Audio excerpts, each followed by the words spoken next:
It's a good movie. It's a good movie.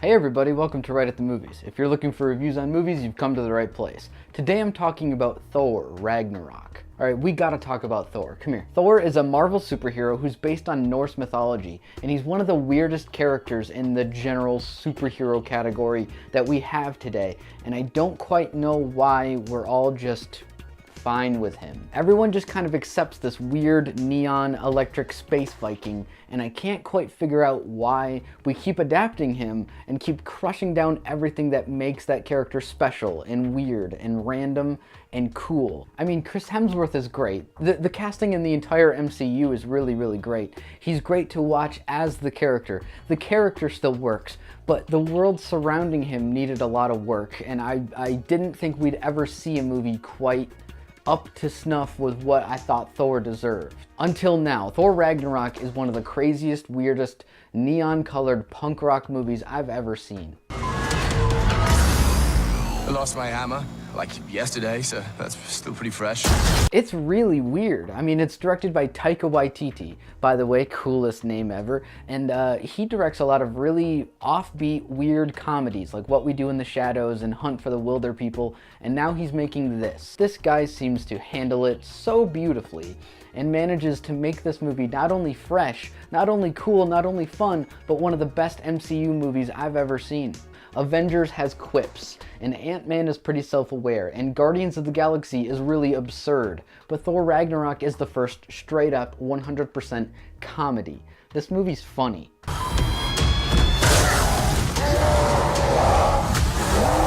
I mean, Thor is silly. Thor is ridiculous. At times, Thor can be really dumb. I mean, you're taking this 100-year-old story and you're trying to make it cool and hip and also cross it over with a bunch of other superheroes and try to make it a space sci-fi, and there's a lot going on in it. And this is the first movie that recognizes that and displays how random and weird that is. Thor getting thrown to a random gladiator planet led by Jeff Goldblum, the Hulk wearing gladiator armor, Cate Blanchett doing this. Asgard is dead, and it'll be reborn in my image.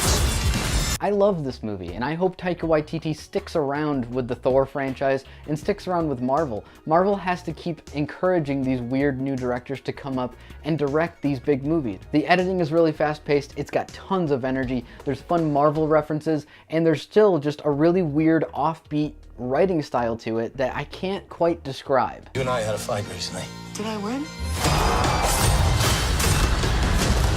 No, I won, easily. Doesn't sound right. Well, it's true. All the comedy doesn't necessarily undercut the actual drama and stakes and action of the movie either. It still moves forward at this breakneck pace. Either for comedy or for action, this movie does not slow down. Cate Blanchett is an awesome villain who owns every scene she's in, and she's probably going to be one of the best MCU villains moving forward. And what else can I possibly say about Jeff Goldblum that people haven't already said, that he himself hasn't already said? He's incredible. He's a national treasure. We cannot lose Jeff Goldblum. On any other world, I'd be like millions of years old. But here on Sakaar... Chris Hemsworth gets to show off some more of his comedy chops, and I love his comedy. Whenever he shows up, he's got this weird tone to him. He's got this weird pacing to him that just cracks me up. We're always told that Thor is like a big football jock, you know, he's not all there. And most of the movies don't really use that to their advantage. It's never really come off as a weakness per se. It's just something that people talk about, you know. Everyone around Thor is usually smarter than him, but at the end of the day, he still punches and hits people with hammers, and it doesn't matter. This is the first movie that really portrays him in a different light, in the light of a big, dumb goober. And Mark Ruffalo's Hulk finally gets some more screen time and gets some more character development, because it's really hard to give character development to a character that just smashes. Oh, kind of both like fire. But Hulk like raging fire, so I like smoldering fire. Comics are weird. They always have been. And this is the kind of story that I love in comic books, and I love that we're finally at the point where we can do that in the movies. This may not be the most weighty Marvel movie ever. This might be a little shallow. This might be a little silly. This might not take the character quite as seriously as what some people are looking for. But for me, this is exactly what I was looking for. I love Thor Ragnarok. I'm gonna give it 2 thumbs up. Did you see Thor Ragnarok? What did you think? Comment down below. Thanks for watching Right at the Movies. Please remember to like and subscribe, and you can check out another review right there.